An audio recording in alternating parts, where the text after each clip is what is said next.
Quiero invitarlo a que abra su Biblia en Primera de Juan capítulo 4, versículo 8. Vamos a continuar con la serie Conociendo a Dios. Este es el tema número 14, se titula El Dios de Amor. Primera de Juan 4, versículo 8.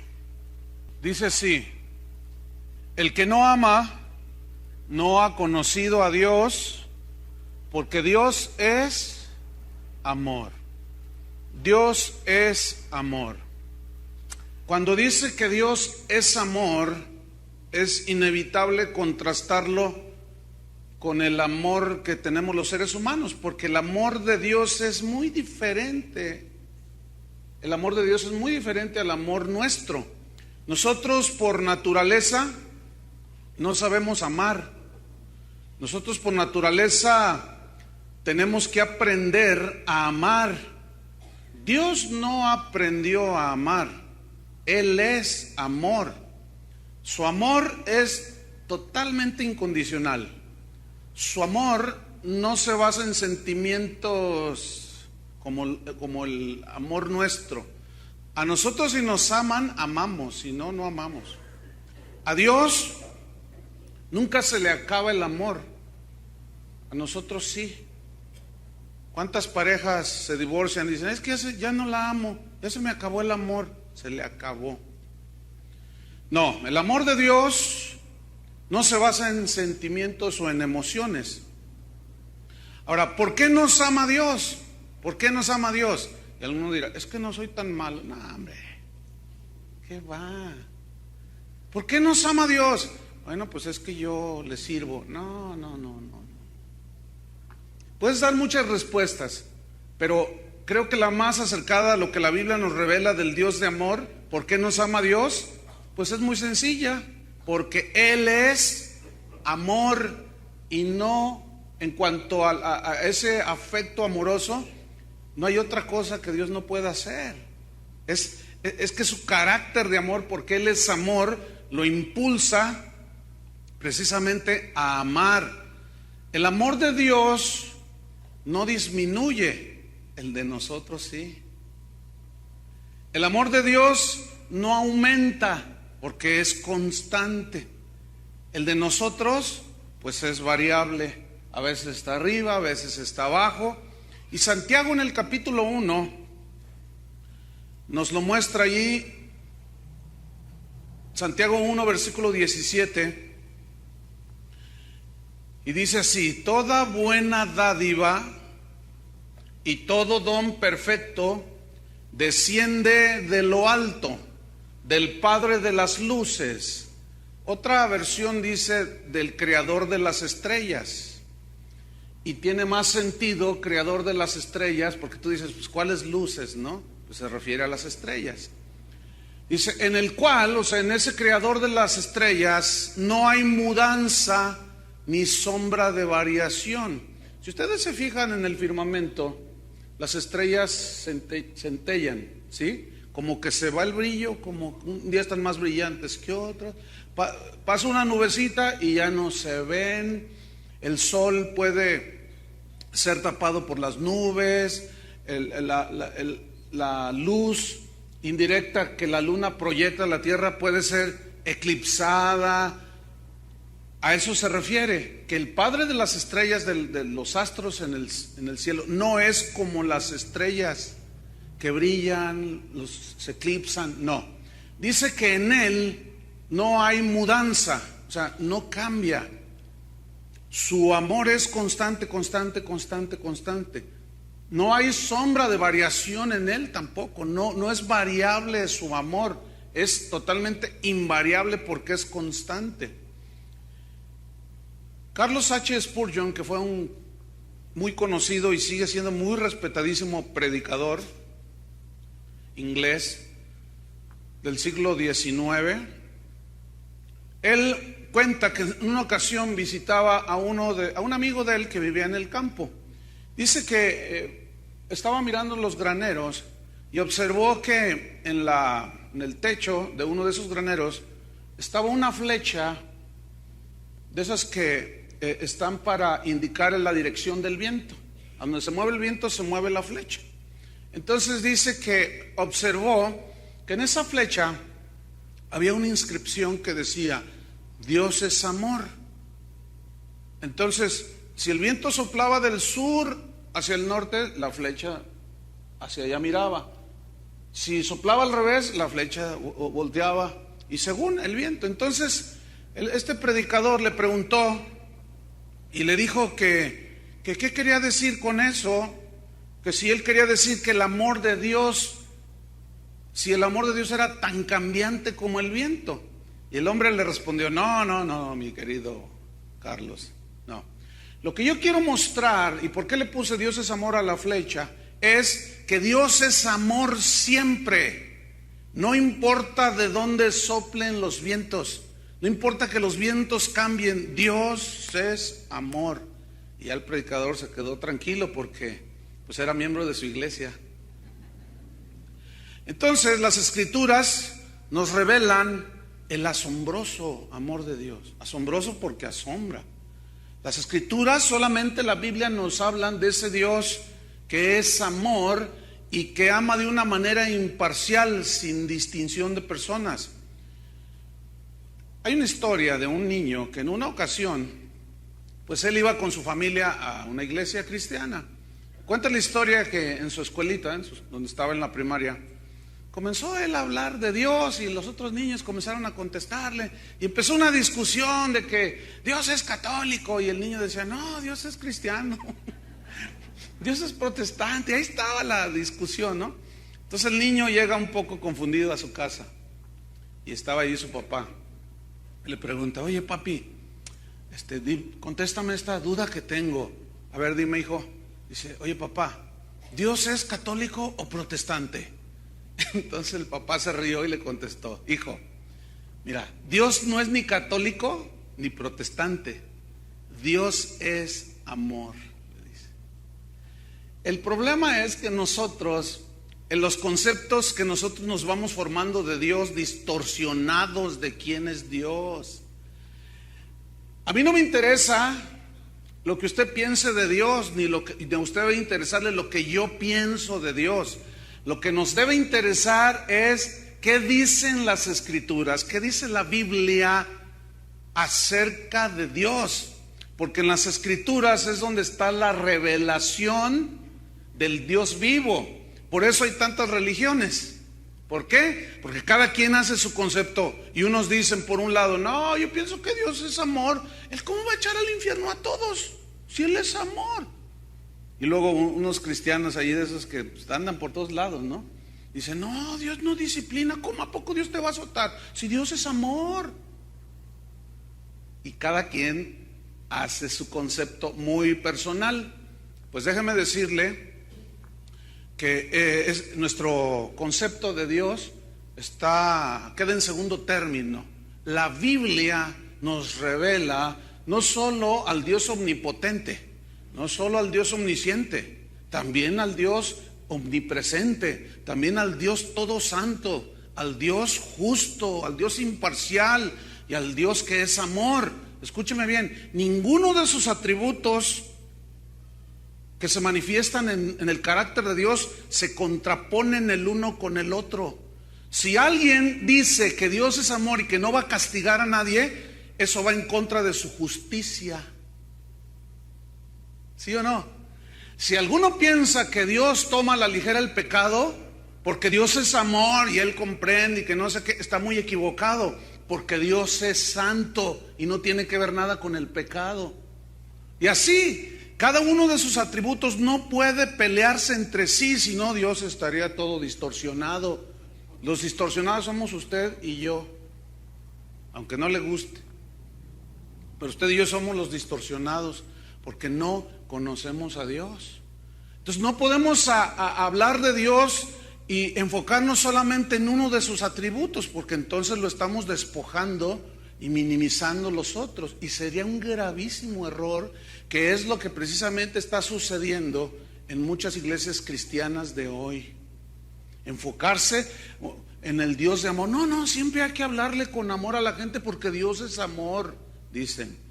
Bueno, yo no sé qué están leyendo, Porque a veces, por ejemplo, Jesús cuando les dijo sepulcros blanqueados, qué amor les tuvo. Generación de víboras les dijo, porque a veces hay que hablar fuerte, porque es un Dios justo, es un Dios celoso, es un Dios santo, que ve todo y sabe todo y está en todas partes.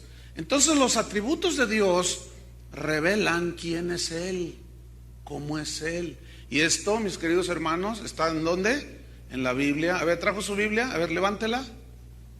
Ya están unos, préstamela. A ver, otra vez, se ve bonito, a ver, todas las Biblias ahí.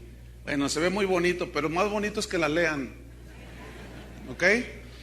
Entonces, fíjate, Dios es amor, su naturaleza es amar.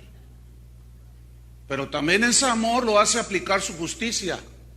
También ese amor lo hace que su santidad no consienta el pecado. También ese amor nos disciplina, en fin.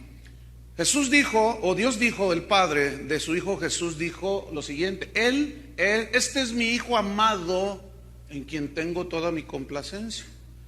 Jesús, el Hijo de Dios, era lo más amado que Dios tenía y había descendido a este mundo. Pero también dice que de tal manera amó Dios al mundo, que dio lo que más amaba. ¿Qué dio? A su Hijo. Ahora, el amor no solamente es un sentimiento como con nosotros. El amor de Dios, cuando Él dice que ama, Él siempre lo demuestra. Cuando Él dice que es amor, es porque siempre está accionando ese amor. No es como el de nosotros. No es como aquella señora que yo les platicaba, que cuyo marido siempre le decía, te amo mucho, te amo, oh, cuánto te amo. Y la señora nomás lo miraba y le decía, ay, tú sabes que te amo, tú sabes que te amo. Nomás le decía, hasta que un día se hartó la señora. Y te amo, pues ya demuéstramelo ya, cállate y demuéstramelo. ¿Por qué? Porque era puro bla bla bla. Dios no es así, como usted comprenderá. Él cuando dice que te ama, te lo demuestra. Nada más que sus manifestaciones de su amor no nos gustan, porque pensamos que amar es consentir todo.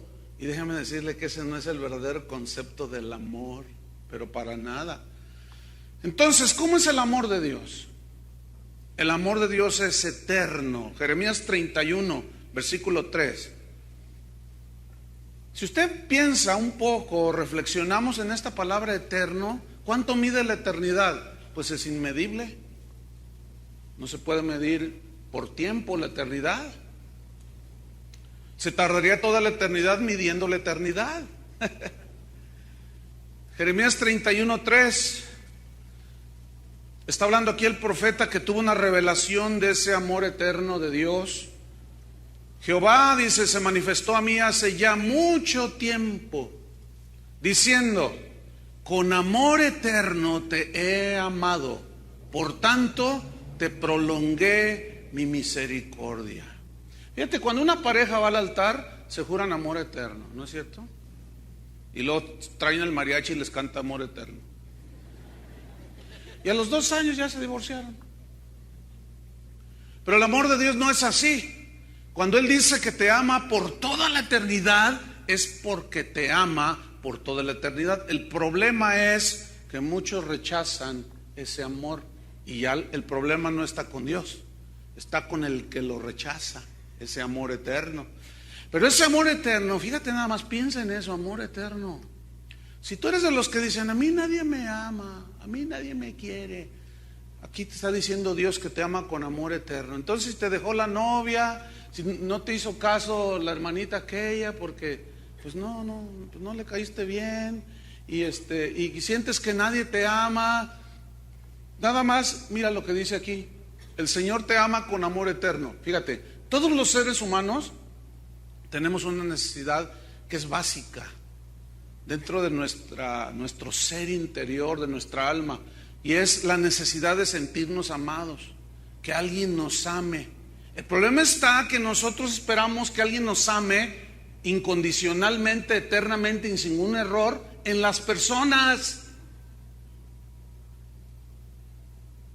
Entonces nosotros estamos poniendo nuestra expectativa en alguien que seguramente va a fallar, ¿sí o no? Pero el amor de Dios nunca falla.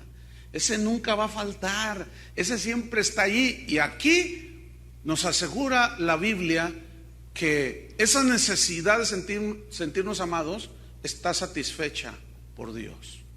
Aléjate de Dios y serás como la samaritana, buscando de un hombre en otro hombre en otro hombre. Aléjate de Dios y seguirás siendo de tranza como era Zaqueo y de acelerado como era Pedro. Pero acércate a Dios y tu necesidad de ser amado va a ser satisfecha.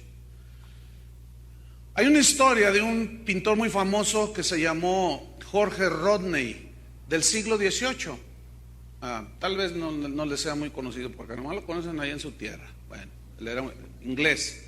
Pero bueno, si tú estudias la historia en este sentido, ahí aparece. Sí, era un pintor famoso.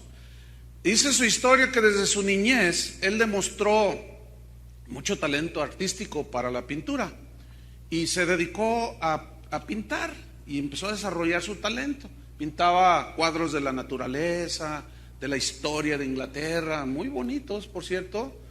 Si tú vas a Nueva York, al Museo de Nueva York, de la ciudad de Nueva York, ahí vas a ver pinturas de este hombre famoso. Y en su juventud, él comenzó a viajar de ciudad en ciudad pintando sus cuadros y los vendía por cualquier moneda para sostenerse. Un día conoció a una joven, se enamoró de ella y se casó. Y cuando se casó, uno de sus admiradores, que ya se contaban por ahí, le dijo a Jorge que era una lástima que se hubiera casado, porque eso implicaría que se iba a dedicar a su esposa, más a su esposa que a su arte, y que por eso iba a fracasar y que estaba perdiendo la oportunidad de su vida al casarse. Cuando este hombre, Rodney, escuchó lo que le dijo su admirador, ¿qué creen que hizo? Decidió dedicarse a la pintura y dejó a la esposa por ahí. Pues ahí nos vemos, voy a conseguir el pan de cada día. Y se fue a Francia y empezó a pintar y a hacer retratos de gente famosa. Anduvo por Italia, regresó a Londres, pero ya regresó pues con experiencia, con más calidad en sus pinturas, en fin, ya tenía fama y dinero. Y pasaron los años, dice la historia, y un día este Jorge Rodney envejeció. Era de los que pensaban que tenían un pacto con Dorian Gray, que nunca iban a envejecer. No, pues envejeció, así como usted comprenderá. Y se enfermó y se acordó de su esposa y regresó, la buscó, la encontró, se reunió con ella y dice la historia que amorosamente la esposa de Rodney lo recibió, lo cuidó con mucho amor, con mucha ternura, hasta que se murió. Uno de sus admiradores dijo posteriormente lo siguiente, dijo: el corazón y el amor de la esposa de Jorge Rodney eran muchísimo más valiosos que todos los cuadros que pintó este hombre en su vida. Claro, porque el amor es lo más valioso que hay. Y el amor de Dios es lo más valioso que tenemos como para andarlo traicionando. ¿Entiende? El amor de Dios es lo más valioso que tenemos, aunque a veces le damos la espalda a Dios, le somos infieles y Él sigue permaneciendo fiel. Fíjese nada más, que amor de Dios. Y ciertamente algunos pueden conocer a Dios, ser hijos de Dios, pero andar todavía en sus cosas. Pero déjame decirte, a pesar de tu infidelidad, Dios te sigue amando. Que va a tratar contigo, ese es otro asunto, esa es otra expresión de su amor. Pero lo que estoy enfatizando aquí es que el amor de Dios es lo más valioso que tenemos en nuestra vida. porque es Dios mismo. Dios es amor.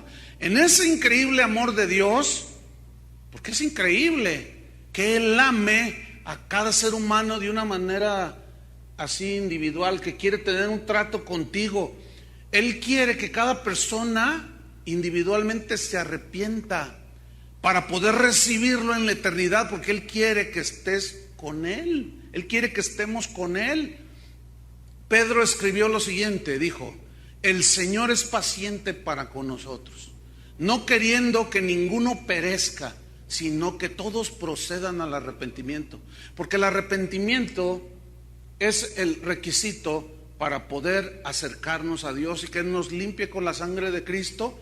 Y en ese momento su amor y su justicia, su amor siempre ha estado, y su justicia está deseosa de aplicarse a la vida de cada persona. ¿Cómo? Cuando cree en Cristo. Ya hablamos en la reunión pasada sobre la justicia. Pablo también dijo que Dios quiere que todos los hombres sean salvos. ¿Qué quiere Dios? Que todos los hombres sean salvos y que vengan al conocimiento de la verdad. Él no quiere que nadie se vaya al infierno. Hay gente que dice: no, es que Dios no va a mandar a nadie al infierno porque Él es amor. Pero es más, en primera instancia, déjenme decirles, Dios no manda a nadie al infierno. La gente misma se va por la decisión que tomó. Entonces confunden que Dios es amor, y ahí está el amor de Dios en la cruz, pero no quiero nada con Cristo. Bueno, entonces su justicia, que demanda un castigo, lo obliga a aplicarla, y la condena es el infierno. Pero Dios no tiene culpa de eso. Los culpables seguimos siendo nosotros. ¿Cómo es el amor de Dios entonces? Es incondicional. Él no quiere que ninguno perezca. El amor de Dios también es atrayente. O sea, Dios nos empezó a atraer en toda la historia. Se ve cómo Dios comenzó a atraer a su pueblo. Si van a Oseas capítulo 11 versículo 4, ahí nos dice cómo es que Él atrajo hacia sí mismo a su pueblo Israel. Mira, Dios tuvo que escoger un pueblo.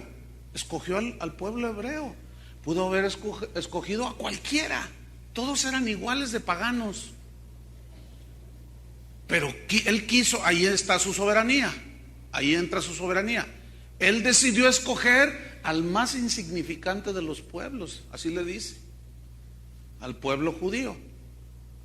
Y fíjate cómo dice aquí en Oseas 11:4: con cuerdas de amor los atraje. Con cuerdas humanas los atraje. Con cuerdas de amor, así como entrelazarlos, ¿sí? Y fui para ellos como los que alzan el yugo de su cerviz, que quitó la esclavitud. Y puse delante de ellos la comida. Fíjate, todo lo que Dios quería hacer era sustentar a su pueblo, dirigirlo, que fuera exclusivamente para Él. Pero ellos, desgraciadamente, una y otra vez le volvieron la espalda. Por eso, hermanos, tener ídolos en nuestra vida, ya sean imágenes que nosotros mismos hacemos, o una persona que puede estar muerta o viva, es una de las injusticias más graves que cometemos hacia Dios, porque Dios merece el primer lugar. Entonces, cuando alguien tiene en primer lugar a la esposa, a los hijos, al pastor, al sacerdote, al que sea, ¿qué comparación hay de la pobre criatura humana con la inmensidad y la grandeza de Dios? Díganme, ¿quién? No hay absolutamente nadie. Por eso es una aberración tener ídolos en el corazón. Y el dinero, ustedes saben, puede ser un ídolo. Jesús lo personificó. Nadie puede servir a dos señores. Algunos tienen de ídolo al dinero, tienen dinero. Otros, eso están peor, porque su ídolo es el dinero y no tienen. Con cuerdas de amor te traje. Yo no sé si tú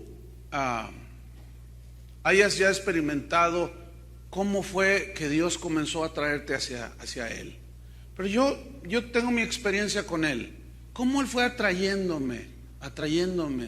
Y cada vez más, cuando me compartían de la palabra de Dios, el Espíritu Santo me iba mostrando el amor de Dios, hasta que pues la obra de gracia en mi corazón, entendí que Dios había manifestado su amor en la cruz del Calvario, sentía que Dios me estaba trayendo por todos lados. Hay personas que llegan y dicen: ay, pastor, tuve un sueño, fíjese que esto, Dios te está hablando. Y lo pasa alguna cosa, ay, es que, y sentí como que Dios está detrás de ti, Él quiere que esto, pero ¿qué estás haciendo tú? Lo estás rechazando, es que Dios te está trayendo de alguna manera, ¿sí? Nada más que Él no atrae como los seres humanos atraemos.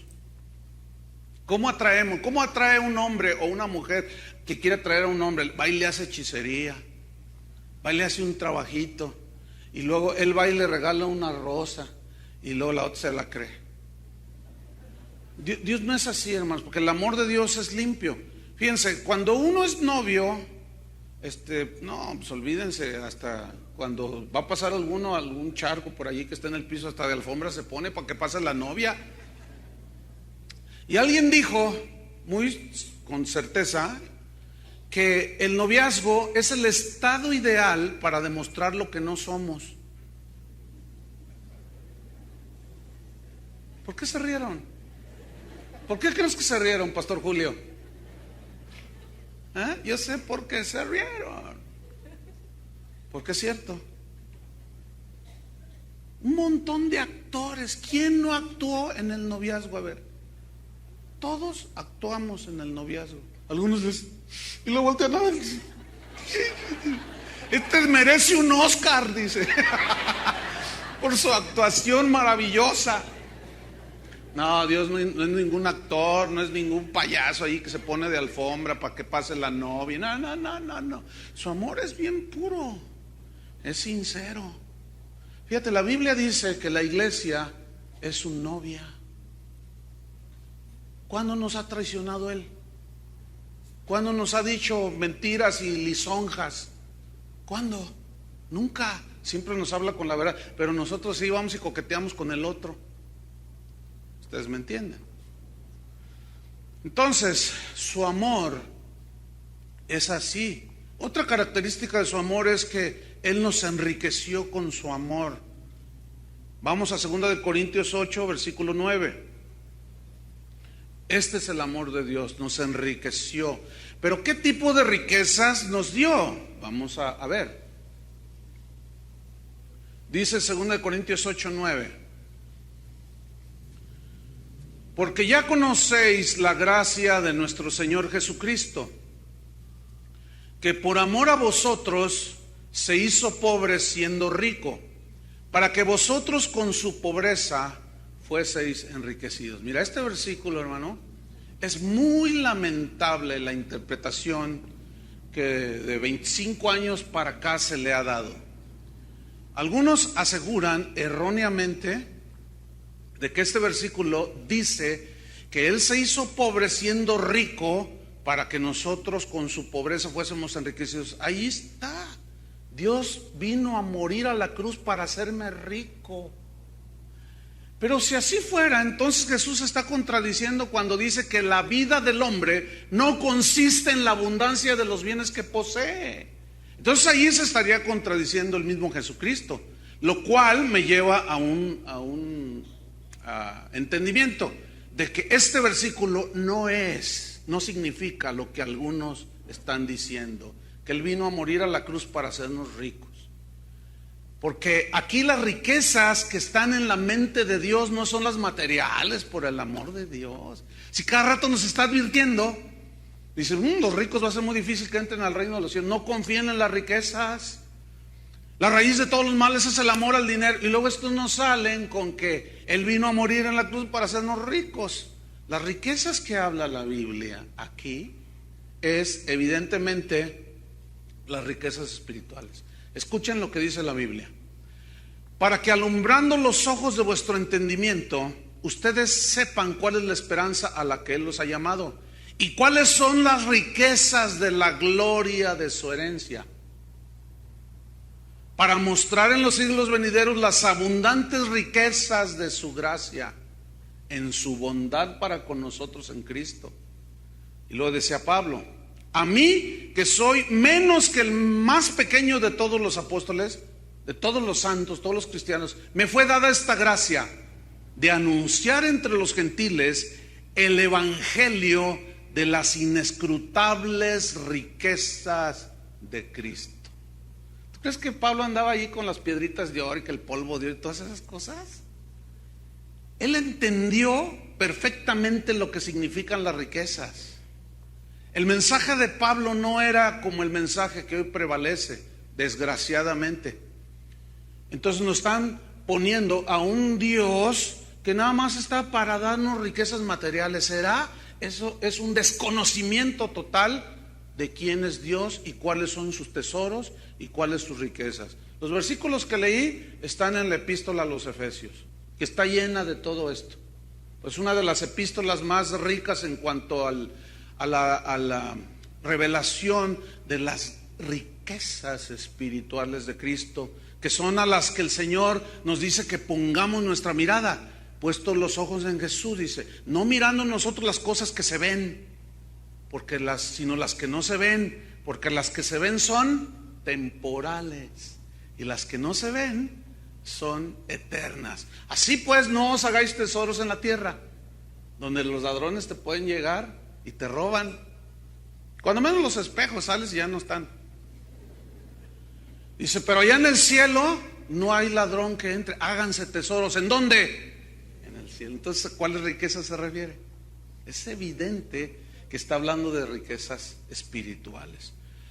Y Él nos enriqueció, nos sentó junto a Él y nos bendijo con toda clase de bendición espiritual en los lugares celestiales con Cristo. Entonces, como Él es amor y nos enriquece, ese amor fiel y constante permanece. Fíjate lo que dice 2 de Timoteo 2, versículo 13.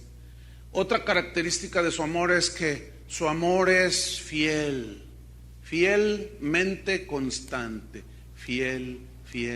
Él se comprometió contigo a ser tu Dios y lo será en lo que tiene que ver con su parte. Él no puede negarse a sí mismo. Dice 2 Timoteo 2:13, si fuéramos infieles, que en ocasiones lo somos, ¿qué dice? Él permanece fiel. ¿Cuántos le dan gracias a Dios por eso? Imagínate, ¿se acuerdan la esposa de Rodney? Permaneció fiel, aunque él fue infiel. Ella amaba con amor verdadero y lo esperó. Y cuando llegó todo derrotado, lo cuidó, lo curó, lo alimentó hasta que murió. Eso es amor. Y no se puede comparar con el amor de Dios, porque nosotros solemos ser infieles, pero Él permanece fiel. Y luego dice otro rasgo de su carácter: Él no puede negarse a sí mismo. Iría en contra de su santidad, iría en contra de su justicia, iría en contra de lo que Él es. Por eso no se puede negar. Cuando Él dice que Él permanece fiel a ti, aunque tú seas infiel, Él es fiel a pesar de nuestra infidelidad. Entonces, su amor tiene Él tiene todas esas características en ese Dios de amor. Otra es de que su amor no falla. ¿Conocen ustedes a alguien que les ha fallado? ¿Algún amigo que dice, yo te amo mucho, amigo, amiga? O el esposo, la esposa, los hijos. ¿Conocen gente que les ha fallado? ¿A quién les han fallado? Ahora, ¿cuántos han fallado? ¿Ven? Pero Dios no falla en su amor. Fíjate lo que dice Isaías 49:15.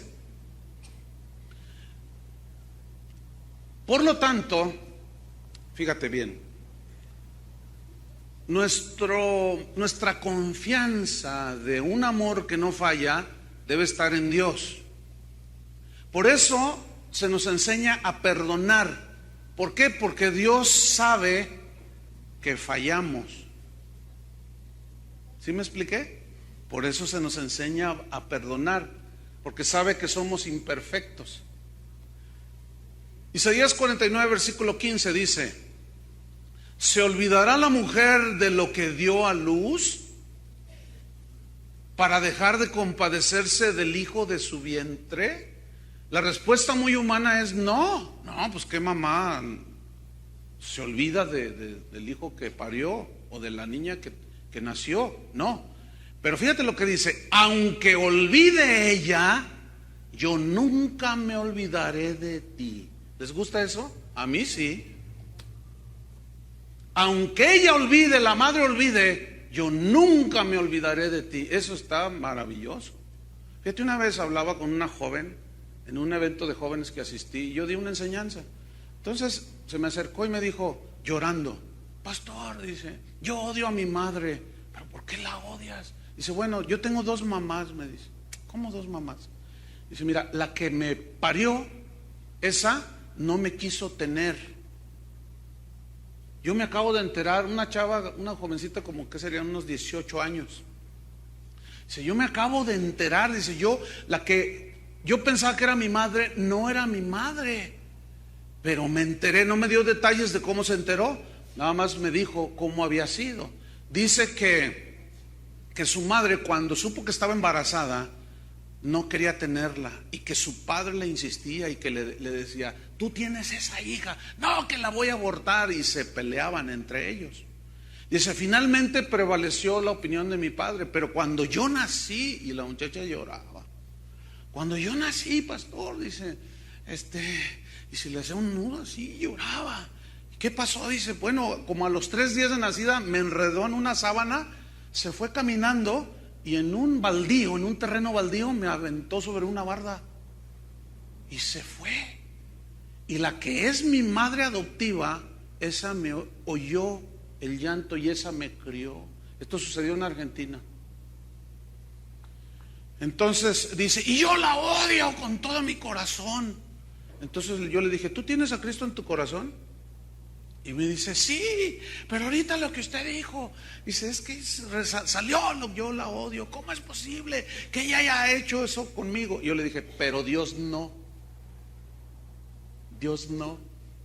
Cuando yo le dije Dios no y comencé a hablarle que debía de perdonar, miran cómo luchó. Finalmente se rindió al amor de Dios.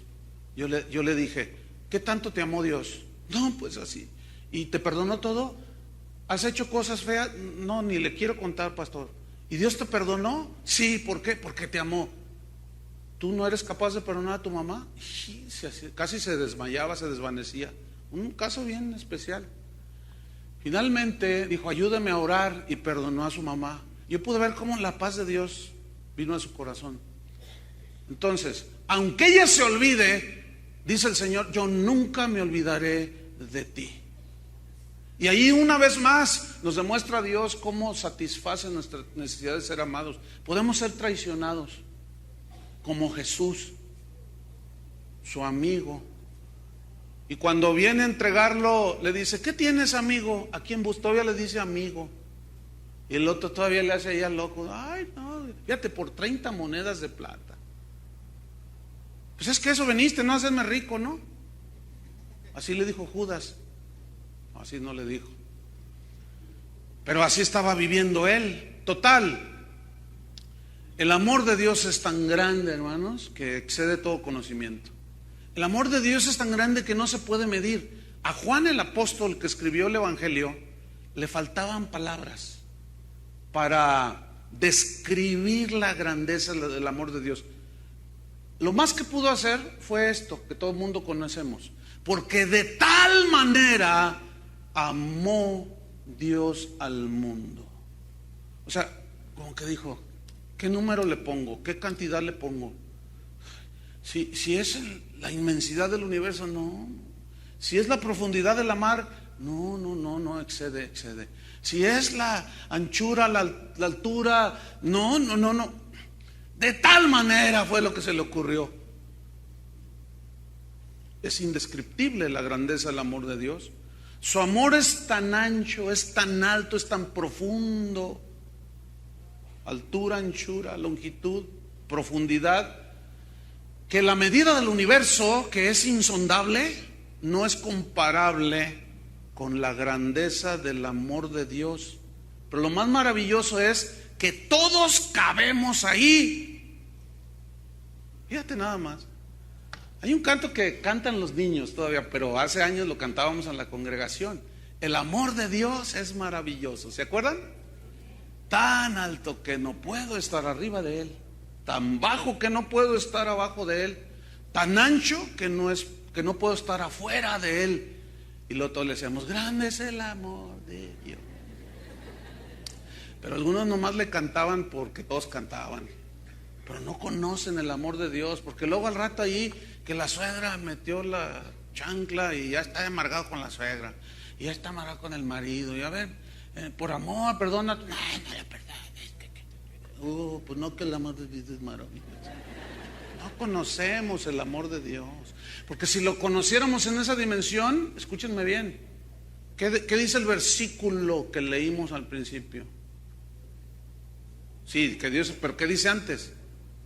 El que no ama no conoce a Dios. Y, oye, yo que me creía tan cristiano. Te creías tan cristiano. El que no ama no conoce a Dios. Y amar no solo es decir te amo. Dios puso en acción su amor, en que siendo aún pecadores, Cristo murió por nosotros.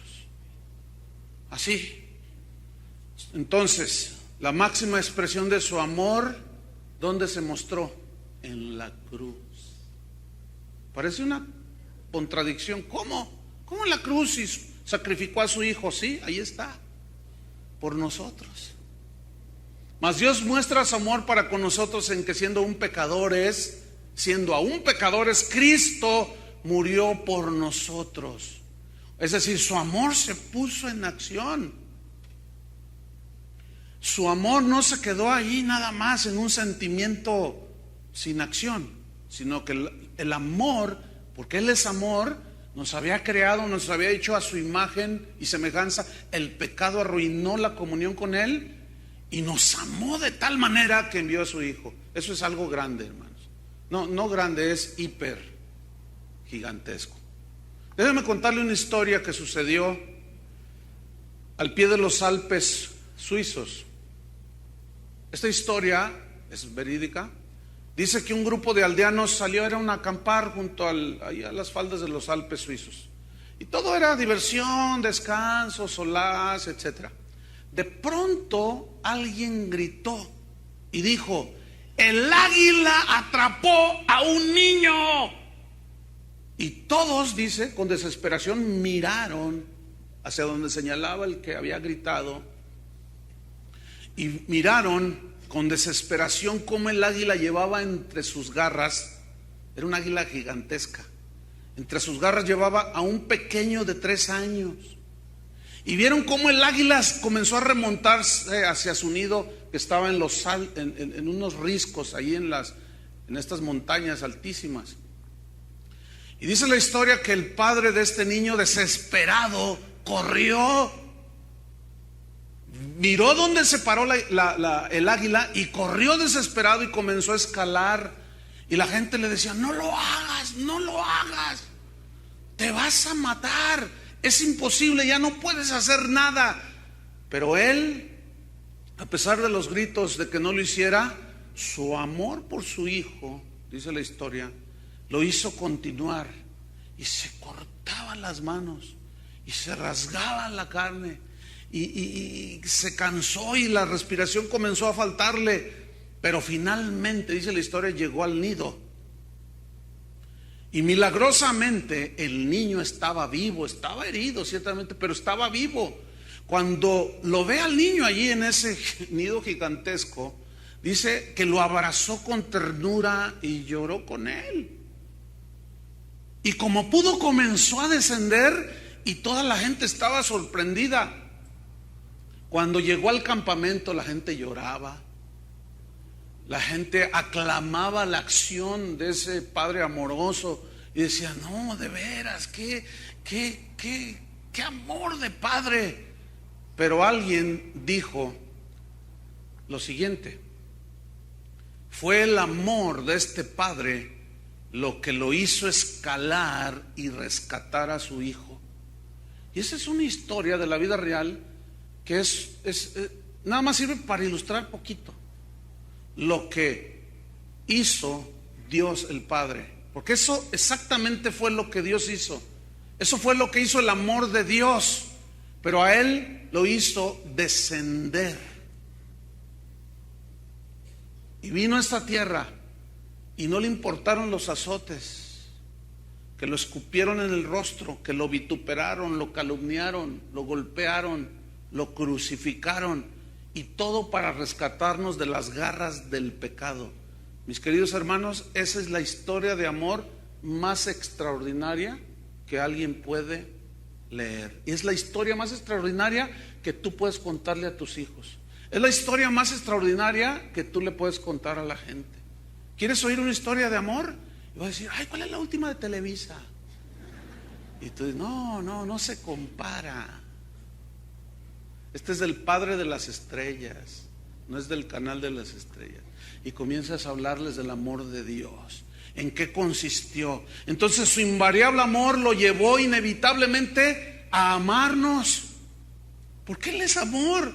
Juan dijo, el apóstol, en esto consiste el amor, no en que nosotros hayamos amado a Dios, sino que Él nos amó a nosotros y envió a su Hijo en propiciación por nuestros pecados. Y Tito dice, pero cuando se manifestó la bondad de Dios, nuestro Salvador, y su amor para con los hombres, nos salvó, nos rescató, no por obras de justicia que nosotros hubiéramos hecho, sino por su misericordia fue que nos salvó. Entonces, cuando alguien sienta que nadie lo ama, solamente mira a la cruz. Ahí está todo. Cuando tú sientes que te traicionó tu amigo, tu familiar, tu esposa, tu esposo, sientes que su amor disminuye y empiezas a tener inseguridad, simplemente mira a la cruz.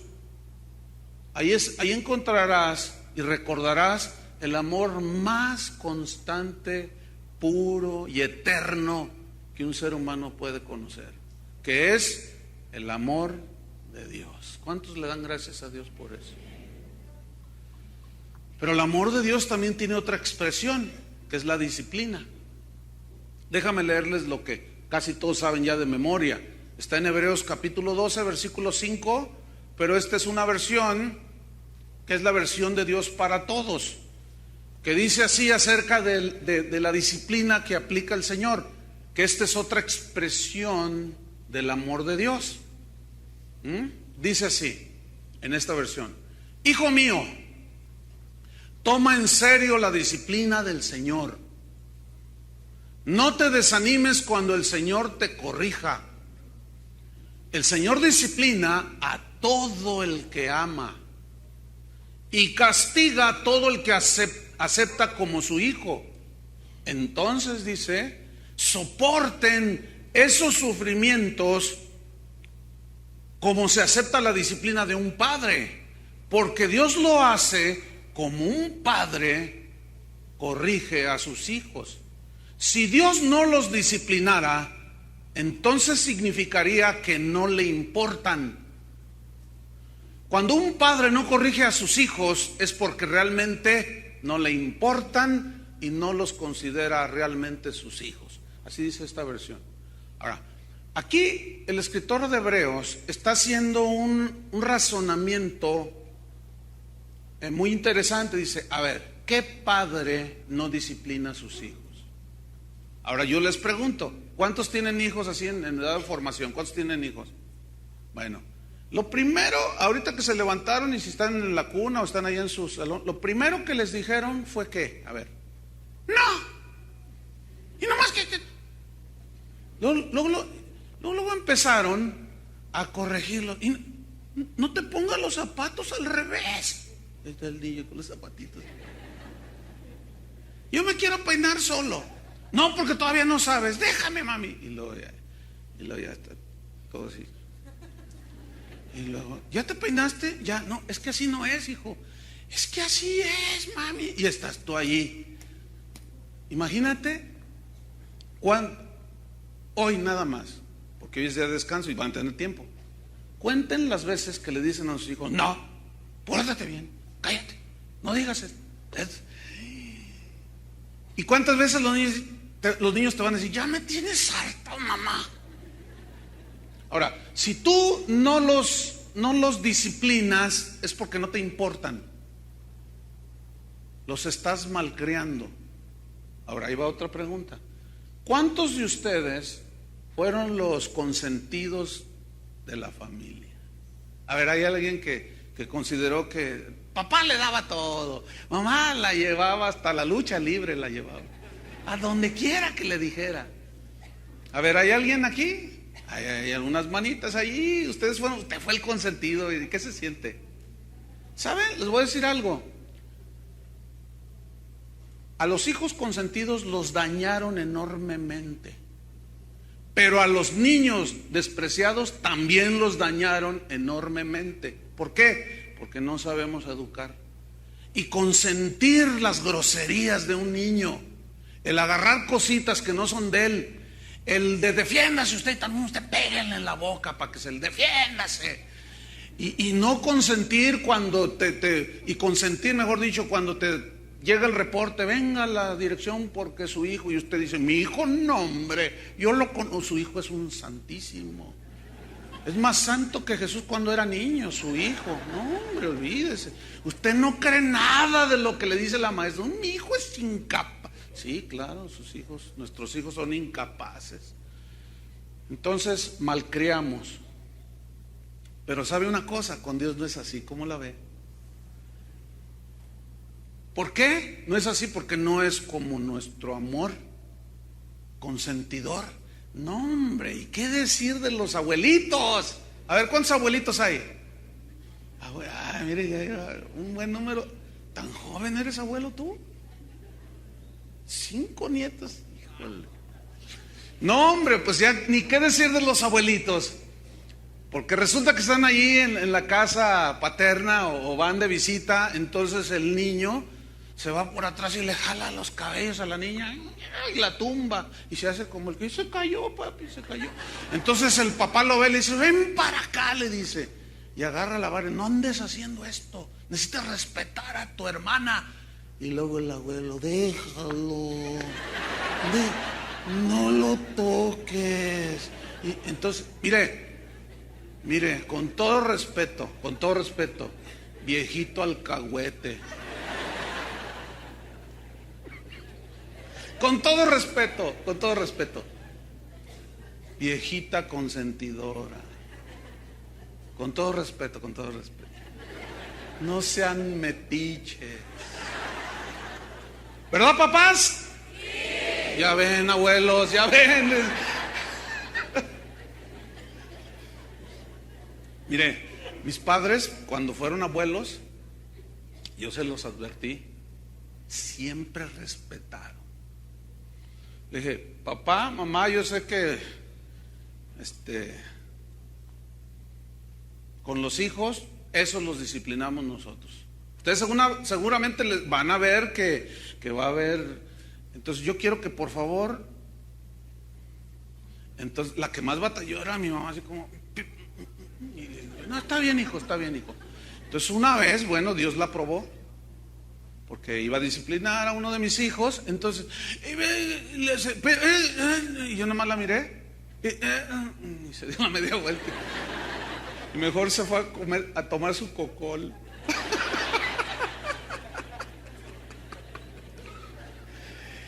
Y mire, bien respetuosa, se evitó problemas con nosotros. Pero fíjese, una vez le recibí un correo hace unos meses. Una señora decía: pastor, estoy tremendamente desesperada, no sé qué hacer. Le cuento: es que tengo una hija casada y tengo 3 nietos, y es muy drástica con ellos. Les exige a los 4 o 5 añitos que tienen que deben de comportarse, pero a veces es muy estricta. Entonces yo le he dicho que no sé qué y tengo problemas con ella, ¿qué hago?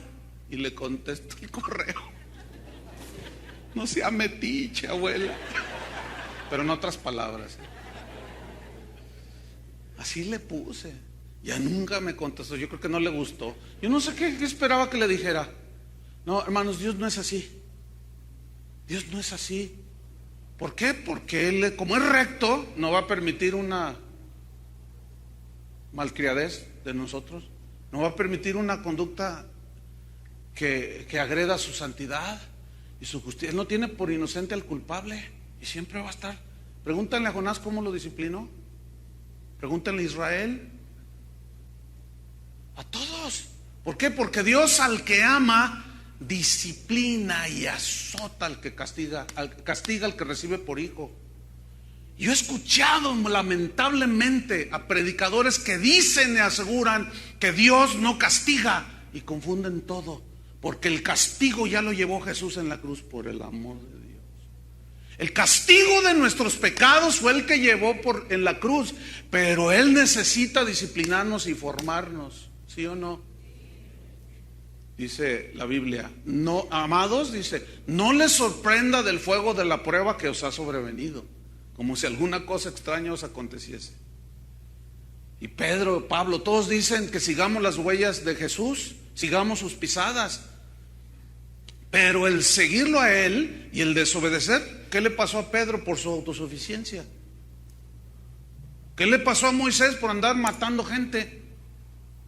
No, hermano, no confundamos. Ciertamente Él pagó el castigo de nuestra paz, fue sobre Él.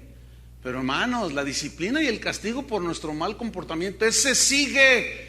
Y quien enseña lo contrario es porque no conoce a Dios y está hablando mal de un Dios que no es así, que es amor, pero su amor lo obliga a no consentirnos. Su amor, como es justo, lo obliga a disciplinarnos y a tratar con nuestro corazón. Si hay envidia, Él va a tratar contigo. A la vecina le va a dar una camionetota nueva y tú te vas a retorcer y no, es que yo te sirvo y no me das nada. Y el Señor sigue tratando contigo. Y así puedo poner 20,000 ejemplos, porque Dios así trata con nosotros. Y Pedro dice, si es necesario que tengáis que ser afligidos en diversas pruebas, ¿será necesario? Sí. Así como es necesario que a tus hijos los encamines y les enseñes el buen camino y los vayas educando, igualmente Dios, hermanos. Ahora, terminamos, nos vamos sobre el final con este otro aspecto del amor de Dios. Mira, dice la Biblia que el amor de Dios ha sido derramado en nuestros corazones por el Espíritu Santo. Entonces ya conocemos el amor al Dios de amor, conocemos el amor de Dios, sabemos cómo es el amor de Dios que ha sido derramado en nuestro corazón, y ahora se nos ordena amar. Fíjate, ¿por qué Dios no nos ordena y nos dice cosas como esta? Sean omnipotentes como yo soy omnipotente. ¿Verdad que no? Sean omnipresentes. Pero ¿por qué si nos dice sean imparciales como soy yo? ¿Por qué si nos dice sean santos como soy yo? Pues el amar, dice también que es un mandamiento. El que no ama a Dios no conoce, porque Dios es amor. Y el primero y más grande mandamiento, ¿cuál es? Amarás al Señor. Es un mandamiento, no es si tú quieres, si tú sientes, si te nace. No. Amarás al Señor tu Dios con todo tu corazón. Te pregunto, ¿cómo te amó Dios? Con todo. Con toda tu alma, todos tus pensamientos, todo tu ser. ¿Cómo nos amó Dios? Hizo un plan perfecto en su mente divina. Y con todas sus fuerzas. ¿Cómo nos amó Jesús en la cruz? Allí soltó todo lo que le quedaba de sus fuerzas. Y nos ordena amarlo así a Él. ¿Qué significa esto? Aún a dar la vida por Él. Pero todavía va más allá. Y luego se baja al nivel del prójimo. Y a tu prójimo como a ti mismo. Por eso es que ahora se nos ordena amar, porque ya Dios derramó su amor en nosotros. Dice Juan, el apóstol, si alguno ve a su hermano tener necesidad, cuando dice necesidad, ahí se refiere a la necesidad básica de comida, del pan de ese día. Porque algunos llegan y dicen, oiga, pues yo tengo necesidad, pues necesito un carro, pues deme un carro. Así, de veras, no estoy exagerando. No, espérame, ¿ya comiste? Ya comí. No, no te doy, ¿cómo te voy a dar un carro? Y si lo tuviera, no te lo daba. No, la Biblia dice, no me vengas a manipular con la Biblia. Cuando la Biblia dice que si ves que tu hermano tiene necesidad y cierras contra él tu corazón, le dices, Dios te bendiga, y no le das lo necesario, ahí está el contexto. Ahí está hablando del alimento de ese día. Y cierras contra él tu corazón, ¿cómo mora el amor de Dios en ti? Ahora, sean sabios y no lo interpreten como en una ocasión, sucedió allá en Oaxaca, en un mercado que hay ahí, de ahí todo tipo de comida, y pues nos invitaron, ¿no? Entonces iba allí alguien que yo no conocía, que acompañaba a los pastores con los que íbamos allí. Entonces, entramos al mercado, y desde que entramos, no, pues un montón de gente pidiendo, ¿no? Y a todos les daba. Y lo estábamos comiendo, y yo, oiga, a ver, venga. Entonces uno le, oye, no, la Biblia dice que el que te pida, dale. Le digo, oye, ¿y si 1 millón de personas te piden, les vas a dar 1 peso? Se quedaron muy serios. No le podemos dar a todo el mundo, ¿sí o no? Entonces, ¿cómo se maneja este asunto? Además, 20 personas no van a venir al día contigo. El amor, los principios del amor nos enseñan lo siguiente: que nosotros debemos de bendecir, de suplir, de amar a los más prójimos. Por ejemplo, la Biblia dice, maridos, amad a vuestras mujeres, así como Cristo amó a la iglesia y se entregó a sí mismo por ella, para limpiarla, santificarla con el lavamiento de la palabra. Y dice, así los maridos deben de amar a sus mujeres, así como Cristo amó a la iglesia. Y la pregunta es, ¿cómo la amó? Hasta dio su vida. Y luego Pablo pone otro concepto o otra línea del amor. Dice, el que no provee para los suyos es peor que un incrédulo. Y hay gente, hay hombres, se distinguen más los varones por esto, de que le disparan a los amigotes allá afuera, les come, yo pago, vamos, y a los hijos no les dan, a la esposa no le dan. No. ¿Saben por qué? Porque no conocemos el orden del amor. Fíjense, Dios ama más, no, lo planteé mal. ¿Cuál es la prioridad de Dios? ¿Sus hijos o los que no son sus hijos?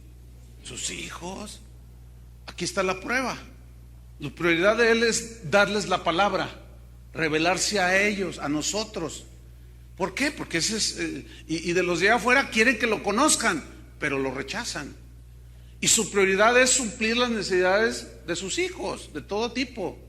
Bueno, así nosotros. Pero ya cuando volviendo al punto de Juan, cuando dice, si ves que tu hermano tiene necesidad, cierras contra él tu corazón. Fíjate, ahí dice tu hermano. Ahí está la clave.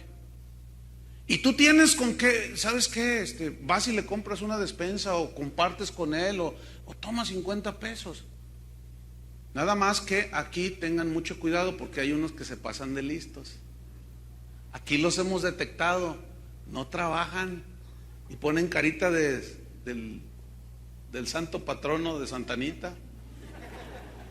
Y no, hermano, pues, y no trabajan, porque se acostumbran a recibir de las bondades de la gente. Y la Biblia dice que el que no trabaje, que no coma. ¿Ya ven? Entonces, a ver, todavía no entiendo, pastor. No, pues ya yo es lo más que puedo explicar. Ya hasta ahí me alcanza.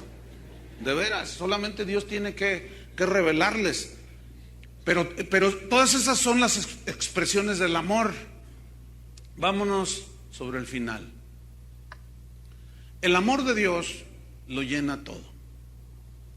Si tú miras hacia atrás, hacia el pasado, Cristo murió por nosotros hace 2000 años.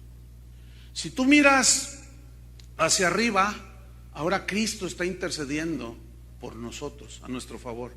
Si tú miras hacia adentro de ti mismo, Cristo vive en nosotros.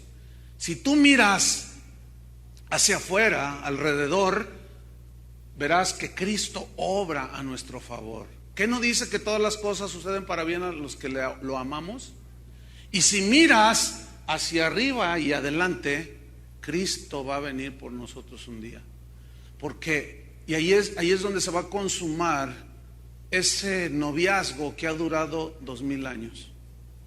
Porque la iglesia se le nombra la novia de Cristo. Y nada más les recuerdo que va a haber una boda celestial.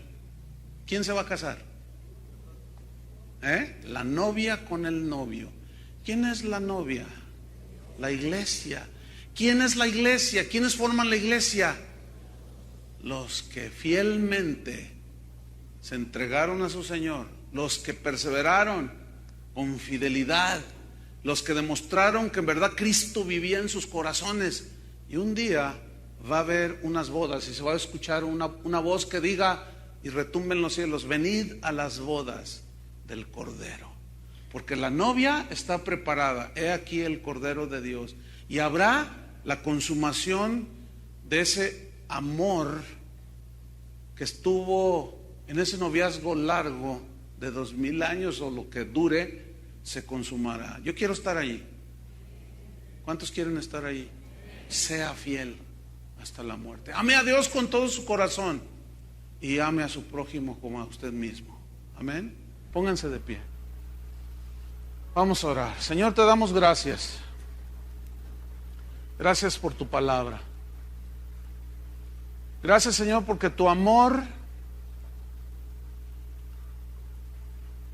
es inalterable. Tu amor no es como el de nosotros. Tu naturaleza es amar. Nosotros tenemos que aprender. Tú no aprendiste porque tú eres amor. Tu amor no disminuye ni aumenta. Tu amor es constante, seguro, fiel. En ti no hay una sombra ni mudanza. Ni siquiera, dice tu palabra, ni una sombra de variación. Es imposible que Dios varíe en su amor, en su justicia, en su santidad. No hay cambios. Él es. Y tu palabra, las Escrituras nos revelan el asombroso amor de Dios. Gracias, Padre, porque ese amor se mostró como el amor eterno,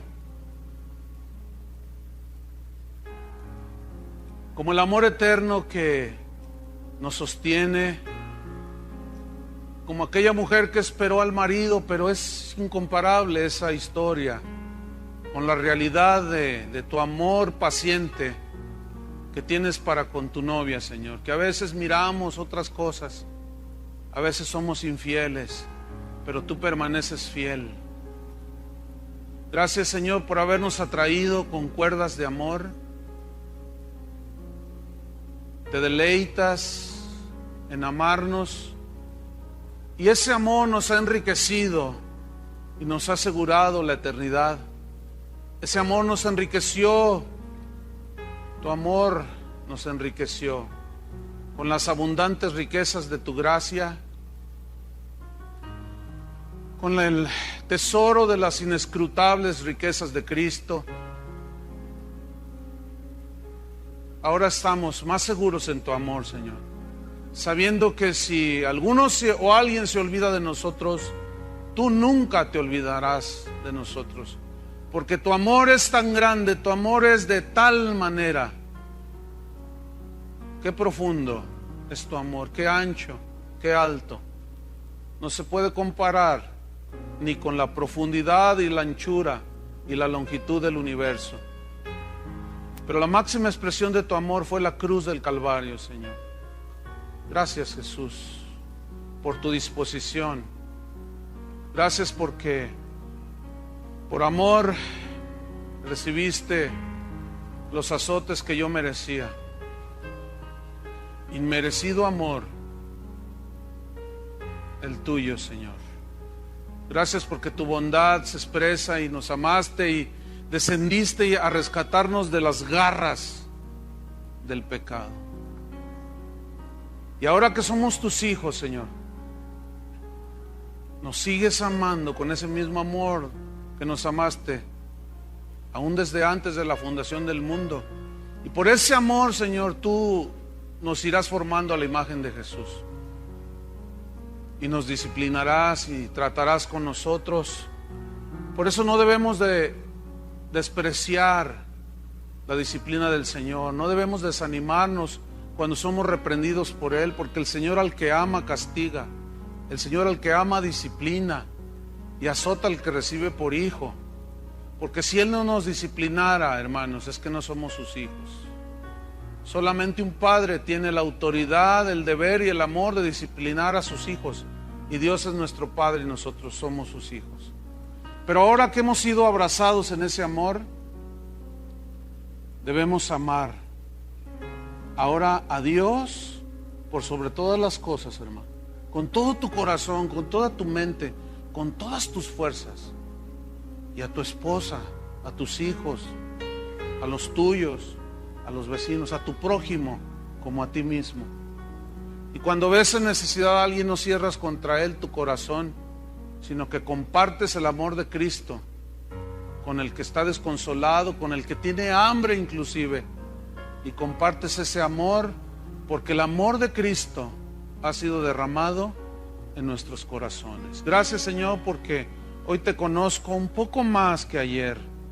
Hoy conozco que tu amor, sí es verdad, es imparcial, pero no es consentidor.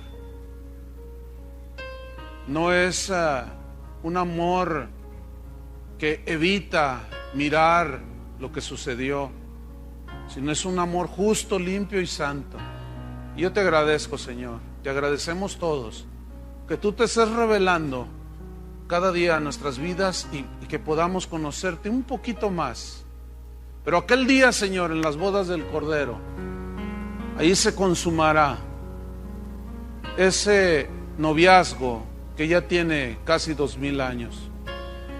Y allí, Señor, para estar toda la eternidad con nuestro amado Jesús, el Hijo de Dios, y Él con su amada iglesia. Por eso, hermanos, es que la Biblia dice que el Espíritu y la novia dicen: ven, ven, Señor Jesús. Amén. Que Dios les bendiga a todos.